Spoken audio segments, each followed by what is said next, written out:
All right, we're going to briefly look at vector fields here. So this is all assuming you know what a vector is. So a vector is like direction, magnitude. I don't really like that. I'm more like it. It's got a component in this direction, component in that direction. This would be I plus j, or if you like x hat plus y hat. So this is x and this is y. It's got one going that way and one going that way. This is like the same thing. I hat is x hat. I like this better because it's like easier to write. This one's really annoying, especially when it's like on a computer. Anyway, so this is what a vector is. So this is actually not a vector field. This is a scalar field. So for every point, so let's say 1, 3. So 1 across, 3 up. That's this one, 7 equals 7. Easy. There's no weird vector stuff where there's different components and things, different directions. This is a vector field. So the textbook gives an example of this one. It's like temperature or something like that. This would be something more like wind speed and direction. If there was no magnitude, it'd just be wind direction. So maybe I should actually make some of these arrows a bit bigger than others to show that it's a vector field that has, different magnitudes, because different vectors have different magnitudes.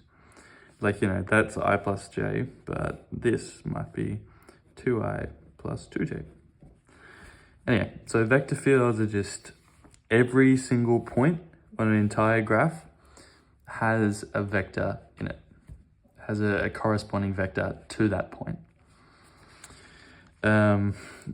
So that looks pretty friendly, really, but when it gets more complicated is when you get something really weird, like 1 plus x squared plus z minus y to the power of 4 minus 5 squared, and then times that by 6yx x hat plus 7 minus y cubed y hat, and then plus 3 z hat.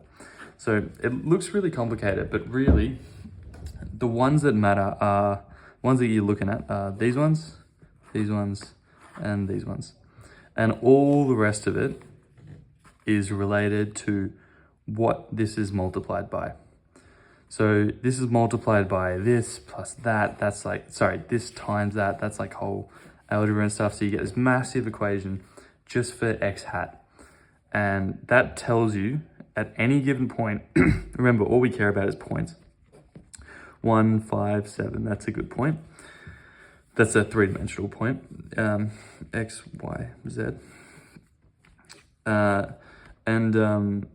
All that leads up to say that at this point, if you plug this in, if you plug that in to equal x, if you plug that in to equal z, you plug that in to equal y, put it all through there, you get exactly how much it's going in the x direction.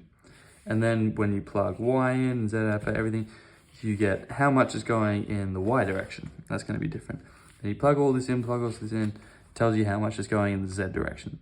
So finally we get a big vector that's like, 62x hat plus 72y hat plus 30z hat. And then we plug it into the field, and if it's already got a field, you just look it up and you're like, oh yeah, that looks about right. Yeah, that sounds good. And so you know exactly where the arrow is going on that vector field.